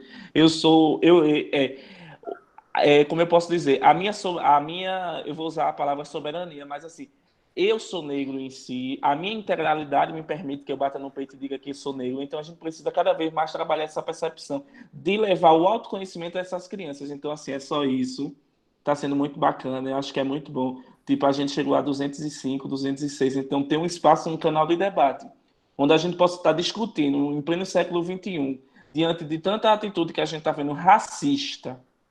Então tem que falar que a lei de cota ou qualquer outra lei garante um pensamento não racista ou garante a atitude não racista. A gente é racista, a gente vive num país racista, a gente tem professores racistas, a gente tem aluno racista, a gente tem família racista. Então acho que a gente precisa pensar como é que a gente enfrenta isso dentro do ambiente escolar. Ok, Rafa. Alguém fez um comentário aqui dizendo que eu precisaria ouvir o depoimento de uma pessoa, né? E essa pessoa, digamos assim, ela hoje ocupa o maior lugar dentro da Secretaria de Educação, né? Será que basta ocupar o melhor lugar? Será que quando a gente chega ao melhor lugar dentro da Secretaria de Educação, a gente for pensando no melhor lugar aos pouquinhos, né? Por exemplo, o melhor lugar dos Estados Unidos, um presidente negro assumiu a presidência da República dos Estados Unidos. Então, para ele, que é negro, e chegar a ser presidente, pronto, então ele já foi o máximo, não importa as questões, o que ele ouviu sobre sua situação de ser negro, porque ele chegou a ser presidente, então isso basta, né? E eu estou trazendo essa provocação aqui, porque pelas leituras que eu estou fazendo aqui, dos comentários, né? Não importa a gente chegar até o melhor lugar, a gente nunca vai esquecer aquilo que a gente viveu, nunca. E esse melhor lugar, que seja o melhor lugar nas nossas mentes também. Porque eu fico imaginando o que é, né, um ídolo, ser o máximo, ser respeitado por todo, um Pelé, por exemplo. Né, e, de repente, esse Pelé entra em um ambiente onde alguém possa não reconhecê-lo e discriminá-lo por causa da cor, e não porque ele é. Isso acontece muito. De repente, a gente tem uma pessoa rica, negra, riquíssima, que não pode ocupar os espaços de outros brancos da elite branca. Por que não pode? Porque vai ser olhado atravessado, porque vão pensar que ele é motorista de alguém, não é? Então, o que a gente está... Tem um alarme aqui que meu menino bota para saber o horário da aula dele, que eu nunca consigo desligar. Ô, Vitória, leva isso aqui, por favor, meu amor. Veja se você consegue desligar esse... Ele bota para ver o horário da aula dele, né? Meu menino tem 8 anos, 9 anos. E aí é o seguinte, vamos cuidar das mentes, das cabecinhas das nossas crianças, dos nossos jovens, seja negro, seja ídolo, seja presidente do Brasil, seja o que for, né? Para que eles possam estar bem, onde quer que eles estejam. Porque eu fico imaginando também quantas pessoas, depois de tão famosas que são, morrem esquecidas, né? Morrem. Era ídolo, mas de repente começou a gastar o dinheiro que recebeu, começou a entrar no mundo das drogas. E quantos, né, artistas que a gente pode começar a citar aqui, como eu vi que muita gente começou a citar, né, pessoas do esporte, né? E que, de repente, essas pessoas são felizes. Eu acho que a gente deve se preocupar com isso. Meu menino, meu filho, minha filha, meu aluno negro, negra, eles são felizes. Ele se respeita, ele respeita o outro.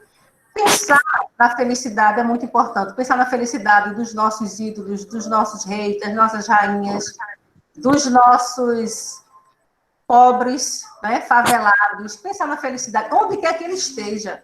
Se ele esteja na presidência do Brasil, ou se ele esteja como uma secretária de educação, por exemplo, que se ela quiser falar, né, já que alguém disse, escute o depoimento da secretária. Você quer falar, meu bem? Oi, professora. Oi. O som tá bom? Tá ótimo, Fátima. Pronto. Veja só, todas as vezes que começa esse debate, ai Deus, desculpa, primeiro agradecer a senhora por ter trazido esse debate maravilhoso, inclusive com o marco legal, né, que a gente esquece muito dessa parte legal. E nós temos debatido esse tema, e agora, como a senhora viu, nesse período, nos últimos dias, nós temos trazido vídeos com os nossos alunos declamando poesias, em várias escolas, né? Isso não é só uma escola, não. A gente tem orientado que toda a rede trabalhe isso, e foi atendido prontamente. quando não no vídeo, mas em outras formas de atividades que às vezes não aparecem na mídia, né, em redes sociais. Mas, assim, todas as vezes que toca nesse assunto, e durante muito tempo, eu omiti porque não era necessário andar falando. Mas acho que agora, enquanto secretária que estou, eu precisava fazer esses depoimentos, essas colocações, para que sirva de exemplo. Eu sofri muito preconceito. Na própria Secretaria de Educação, eu trabalhei 8 anos, enquanto supervisora. E eu sofri muito preconceito. Foi o lugar do trabalho onde eu tive, assim, e eu não sou de ficar em silêncio. Eu sou uma pessoa assim, bateu, levou. Até que estou mais centrada ultimamente, viu, professora? Eu acho que o cargo pesa e você se acomoda um pouco. Mas, nesse período que eu passei sofrendo esse tipo de agressão, de preconceito na secretaria, isso me inibiu muito. Muito mesmo, porque todos os dias, quando eu chegava na secretaria, a pessoa que tinha a pele clara, os olhos claros, ela sempre tinha uma frase racista. E quando você dizia bom dia, ela nem respondia logo bom dia. Já vinha logo uma frase. Negro, quando na saída, na entrada, é na saída. Negro, eu não sei onde é que ela encontrava um repertório tão vasto. E tinha outras pessoas iguais a mim, negra igual a mim, e que sempre silenciava. E eu olhava assim e dizia, por que eu vou ter que me posicionar? Porque parecia que era, de certa forma, direcionado a mim, porque eu já tinha esse gênio meu danado, né? Então, aquela provocação, eu entendia que era comigo, principalmente, e que era para que eu me posicionasse ou revidasse. Mas eu passei o tempo inteiro e nunca revidei. E eu dizia, quando eu tiver a oportunidade, eu vou eu vou dar esse depoimento. E, ultimamente, a gente tem discutido isso em nossas reuniões remotas. Não, até o ano passado eu já comecei a dar esse testemunho nas reuniões presenciais. Então, dizer que a melhor coisa é falar. Eu silenciei lá atrás e vi que não devia. Então, se posicionar, os colegas se posicionar, a própria pessoa que é vítima de racismo se posicionar.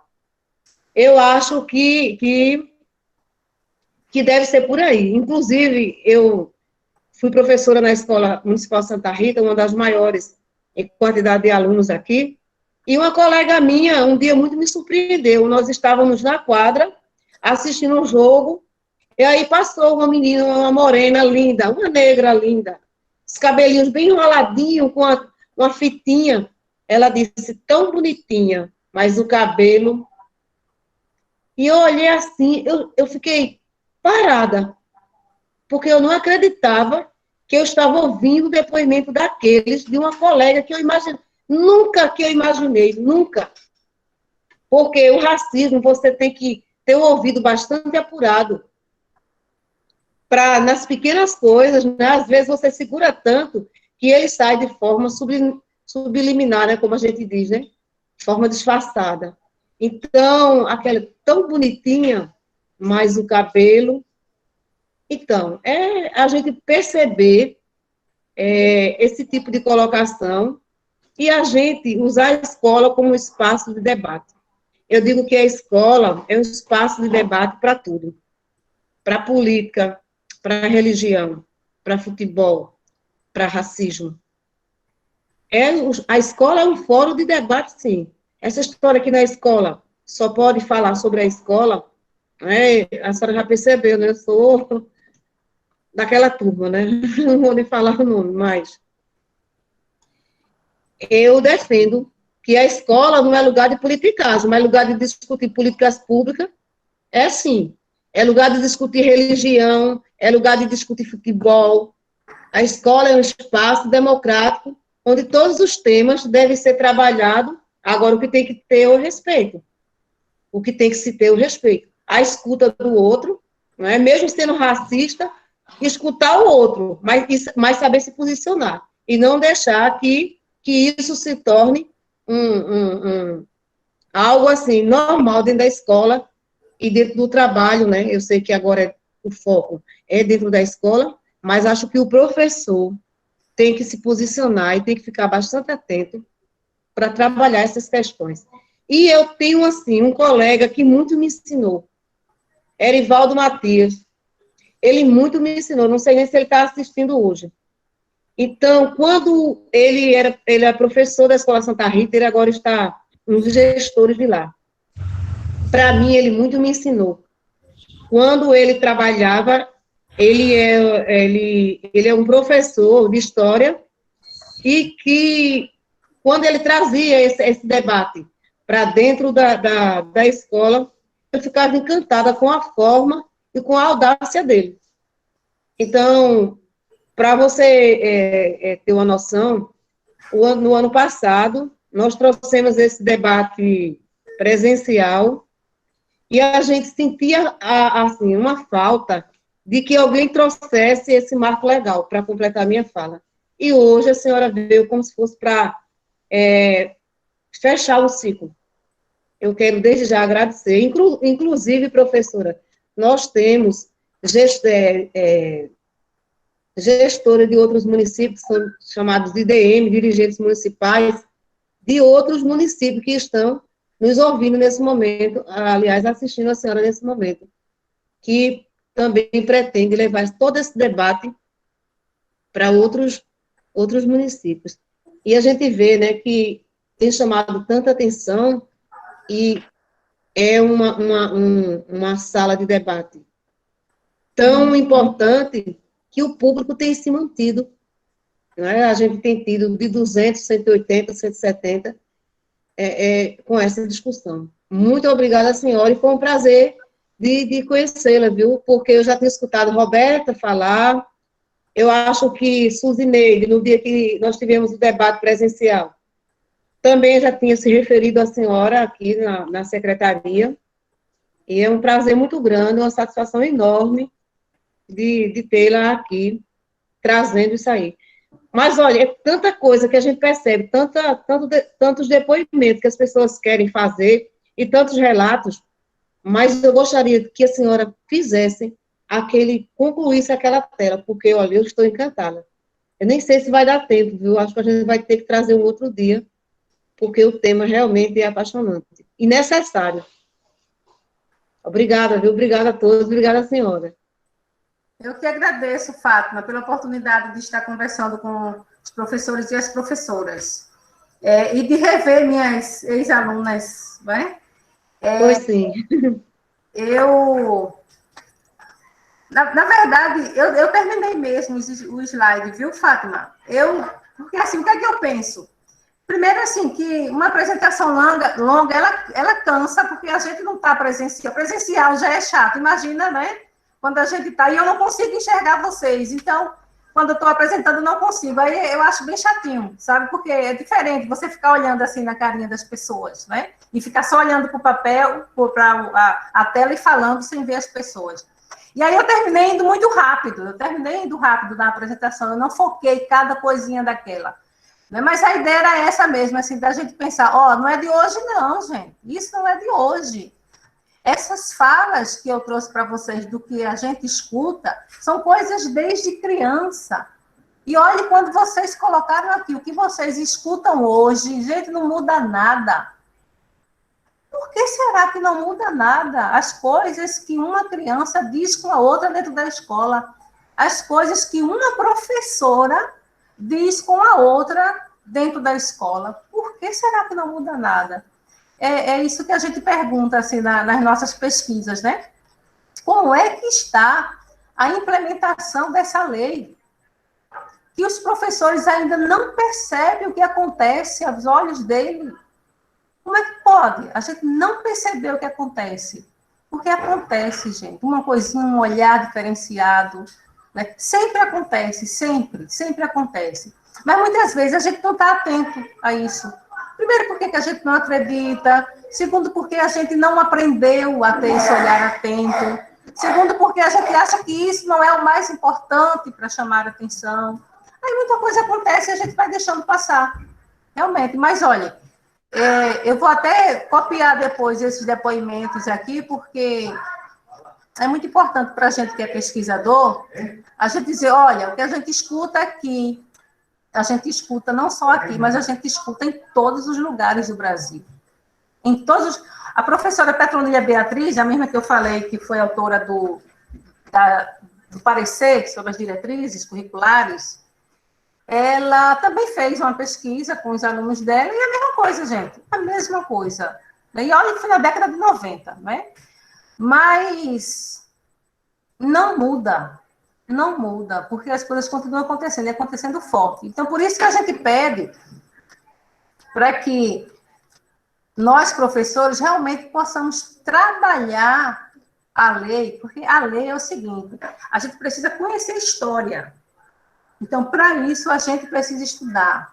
Vamos falar, eu aqui, deixa eu ver os nomezinhos, Suzana, Marisa, Nininha, Creuza, Maria José, Rosa, eu preciso estudar mais sobre isso, porque eu sei pouco. Olha, na internet tem muita coisa, tem páginas do Facebook, né, ensinando os professores sobre a Lei 10.639, sobre práticas antirracistas. Tem uma página que é só sobre isso, só atividades sobre isso, para a gente aprender a trabalhar. Não é? Então, vão atrás, porque é muito importante. Os nossos estudantes dependem muito da gente. Eles veem a gente muito como exemplo. Não é? E se a gente escuta as coisas, se o aluno, por exemplo, tem um aluno que está o tempo todo dizendo a gente, professora, Joãozinho está me aperreando, professora, Joãozinho está dizendo isso, e a gente, cala a boca, menino, deixa de besteira, tu não sabe que Joãozinho é assim? É o que a gente diz, porque a gente diz, Joãozinho está ali, ó, sutilmente dizendo as coisas para ela, escondidinho da gente. E ela está dizendo a gente que está acontecendo alguma coisa e a gente prefere pedir para ela fica quietinha, tu não sabe que é assim, deixa para lá. E tu és macaca? Tu não és macaca, então não liga para isso. Muitas vezes a gente prefere passar a mão na cabeça e deixar para lá do que a gente fazer o trabalho. Aí eu fico me perguntando assim, a punição é a melhor coisa que a gente tem a fazer? Não, né? A melhor coisa que a gente tem que fazer é a educação. É educá-lo a não ser preconceituoso. Quando a gente tem que punir, é horrível, né? A escola tem que punir, imagina. A escola ter que punir. Imagina, a escola ter que denunciar uma professora de racista. Imagina. E a escola tem coragem de fazer isso? Tem não, gente. Não é? Tem não. A gente prefere fazer de conta que não viu, mas a gente não faz isso. Quando a Fátima, eu agradeço, Fátima, por você compartilhar com a gente a sua experiência, né, de racismo que você vivenciou. É muito difícil, né, Fátima? A gente que sofre o racismo, a gente está pronto para chegar assim e enfrentar o outro. É bom. Espero que as pessoas tenham essa coragem, tenham essa força, porque elas precisam ser fortes para isso. Mas nem todas são fortes, né? Porque a gente, durante toda a vida, a gente não foi educado para ser forte, para enfrentar essa questão. Mas, principalmente, aquele colega que escuta, né? Porque quando não é com você, fica mais fácil você ir lá e reclamar, né? Principalmente. Da gente ouvir as coisas e não ficar calado, gente, é fundamental. Fundamental. Qualquer coisa que a gente ouvir, a gente precisa trabalhar. Veja o que Rafael, é Rafa, né? Não sei se é Rafael. Ele disse, uma pessoa chegou e disse, olha, aquela expressão que você usou não é legal. Isso é muito importante, porque, desde Rafael nunca mais esqueceu disso. Tenho certeza que mais nunca ele falou essa expressão. Não é? Porque a gente que sabe, a gente precisa ajudar o outro que não sabe. Por que o outro não sabe? Sei lá. Às vezes é porque não teve oportunidade, às vezes é porque não quer, às vezes é porque prefere ser cego para as coisas que acontecem. Mas cabe a nós, educadores, é por isso que somos chamados de educadores, não só professores, né? Nós, educadores, cabe a nós mudar essa realidade educacional. Ô, professora. Quem é? É Núbia. Aproveitando a sua fala nessa questão de mudar essa realidade, eu vejo muito que a escola brasileira, ela foi feita para a elite. E até hoje, até nos dias de hoje, embora a gente tenha muitas lutas de pessoas tipo Anísio Teixeira, que defendem tanto mudar essa escola, a escola para todos, mas até hoje a gente vê que ela repete essas práticas da elite. E a gente vê essa questão do racismo, ele continua muito forte, não só contra a cor, contra o cabelo, mas até pelas crenças, a religião do negro, a tradição do negro é vista como algo do mal, e isso desde o início. Eu vi uma vez um livro, e ele explica alguns ritos africanos que a sociedade distorceu, e a escola hoje repete, por exemplo, as oferendas que eram colocadas nas encruzilhadas. Aquelas oferendas eram colocadas ali como um ponto estratégico para alimentar os outros negros que foram escravizados e que conseguiram fugir. Então, quando eles passassem por ali, eles podiam se alimentar. E o que foi que a sociedade fez? Distorceu essa informação e fez com que todos acreditassem que aquilo ali era uma bruxaria, era algo do mal, era coisa do diabo. E até hoje, muitos continuam reproduzindo isso. A escola, às vezes, reproduz, e muitas vezes, porque não tem o conhecimento, por não saber dessas informações, continuam atacando o negro, a cultura africana, e isso é terrível, isso é muito ruim. E quando a senhora fala, é necessário falar, sim, eu concordo, a gente tem que falar, a gente não pode aceitar.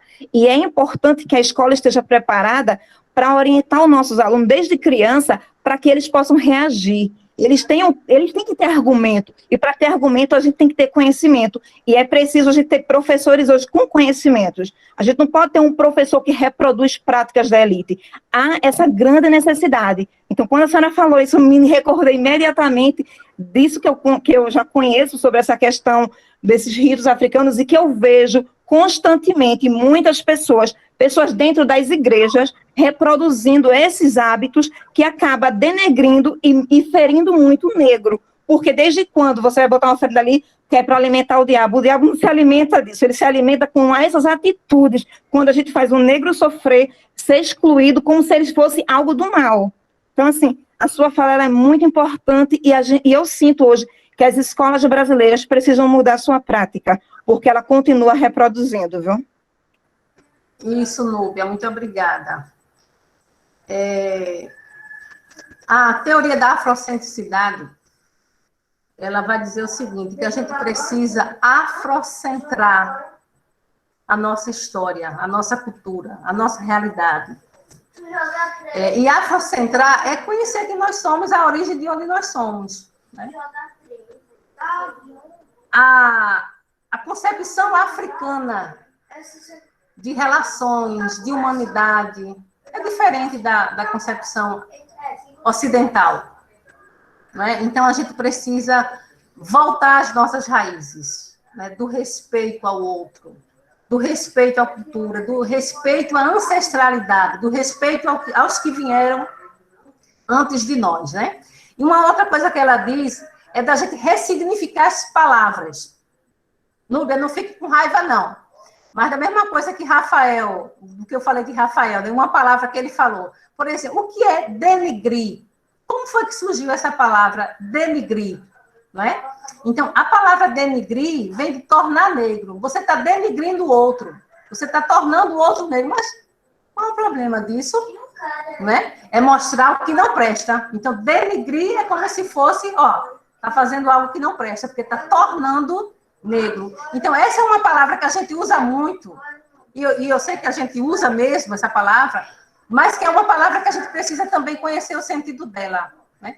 Como a palavra negro. Muitas pessoas dizem assim, não, mas não é interessante chamar de negro.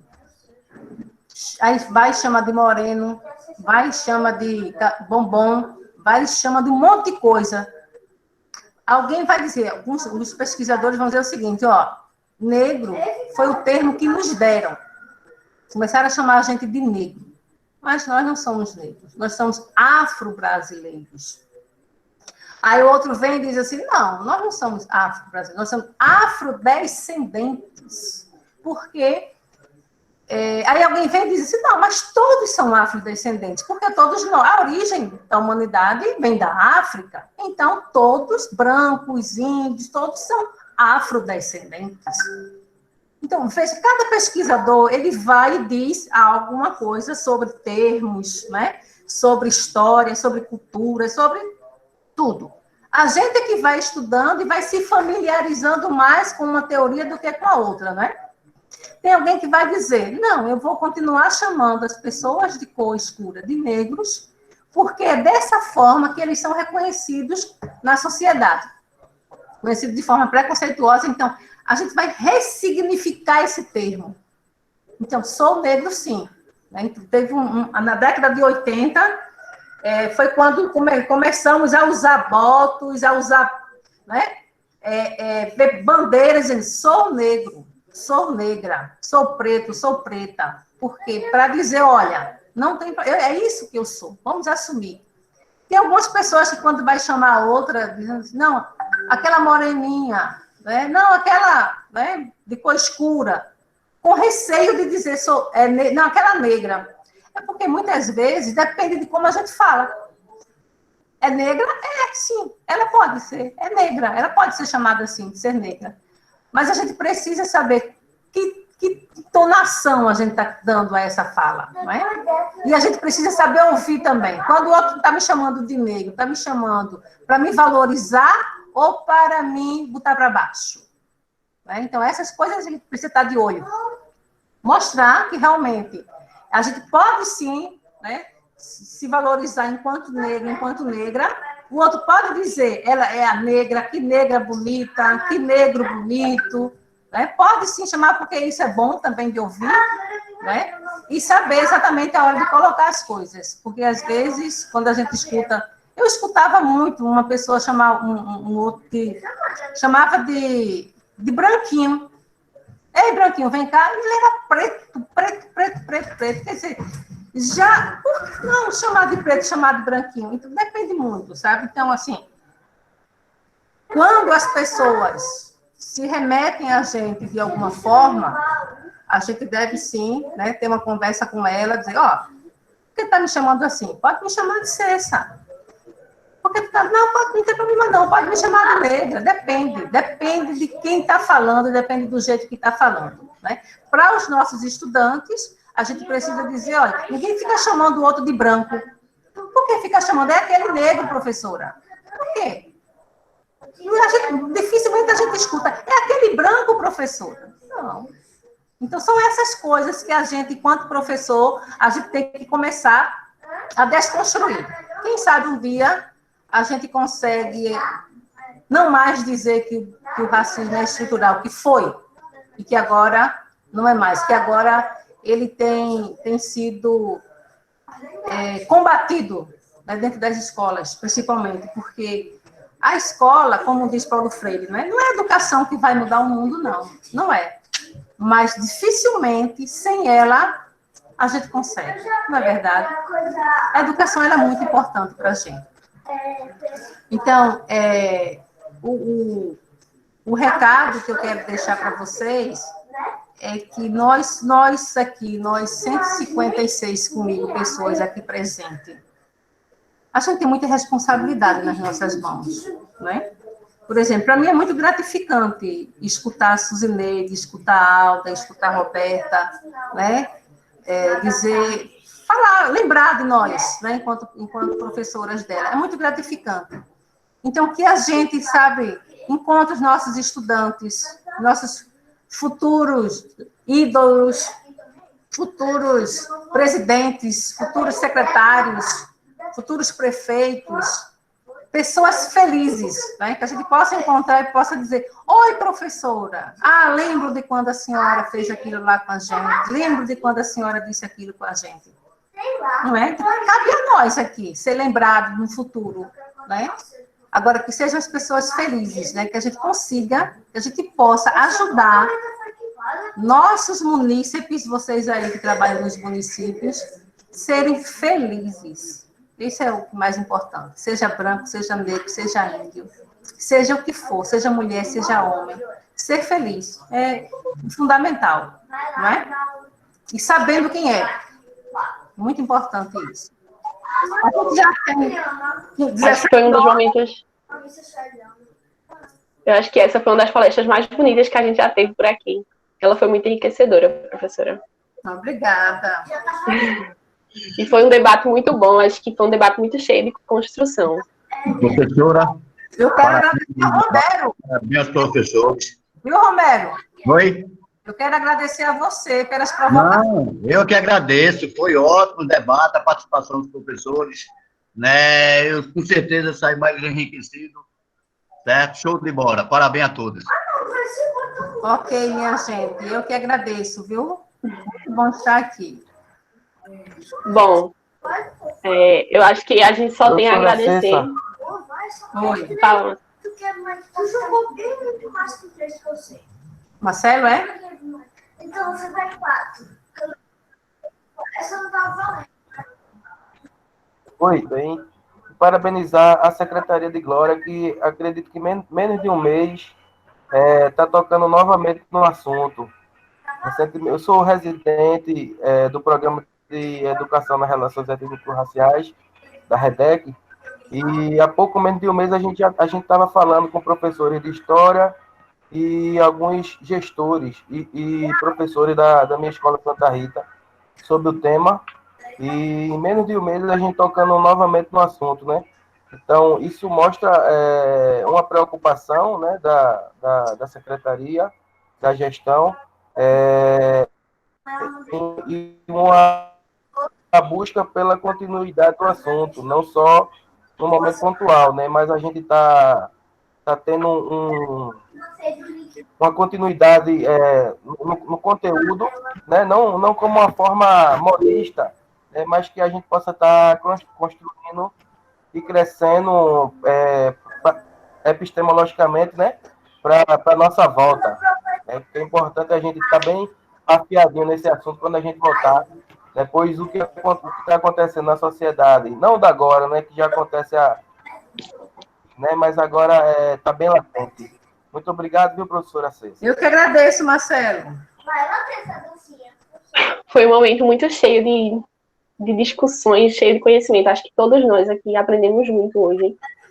E é um momento que tem que ser levado assim para frente. Acho que isso é uma discussão que não pode parar, que tem que acontecer sempre. Que a gente sempre deve estar sendo antirracista, como foi muito discutido aqui. Eu gostaria muito de agradecer a Glória, né, feito Marcelo já falou, por estar tendo essa iniciativa. Agradecer à professora Cessa por estar aqui com a gente, por ter trazido essa discussão maravilhosa. Agradecer aos professores que participaram das discussões, acho que isso é muito importante. Bom, acho que a gente já pode ir finalizando. O professor, eu gostaria só de fazer alguns pedidos. O professor que ainda não colocou o seu nome no chat, coloque, e a escola, para a gente poder construir a ata. E eu vou estar deixando agora o link da avaliação, e aí você faz a avaliação, fala um pouco do que você achou, que é muito importante para a gente construir novas palestras, para a gente trazer novas pessoas e conseguir cada vez mais trazer um conteúdo enriquecedor aqui para a gente, tá certo? E aí, quem for respondendo a avaliação já pode ir saindo da sala, e não esqueçam de colocar o nome, é muito importante para a gente poder montar a ata, tá certo? E mais uma vez, eu queria agradecer de coração a professora Cessa, que trouxe esse conteúdo maravilhoso para a gente aqui. Obrigada, gente. Até mais. Qualquer coisa, deixa meu contato aí, viu? Tá certo. Bye, bye. Tchau, Suzy. As duas Suzys. E Roberto. Tchau, professora. Tchau, professora. Um prazer revê-la. Igualmente. Tchau, prof. Beijo no coração.